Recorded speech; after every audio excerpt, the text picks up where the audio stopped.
Let's build a complete first aid kit, something simple, compact, and extremely helpful in emergencies.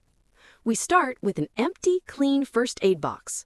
Soon it will hold the essentials for treating everyday injuries. First, add sterile gauze pads. These soft cotton pads absorb blood and protect fresh wounds. Next, include assorted adhesive bandages. They seal small cuts and keep the skin clean. Add plenty of antiseptic wipes to disinfect the area and prevent infection. A small bottle of antiseptic liquid is helpful for deeper scrapes or dirt that wipes can't remove.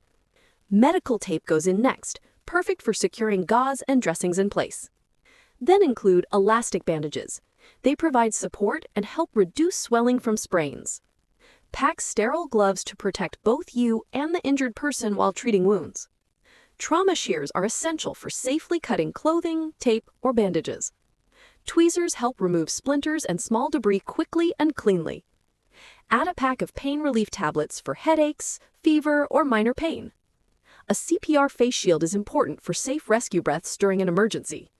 Finally, include burn gel or a burn dressing to cool and soothe minor burns. Now organize everything neatly inside the box. Heavier items at the bottom, smaller ones in the pockets. Close the box securely, and your first aid kit is complete, organized, and ready whenever you need it. Stay prepared and stay safe.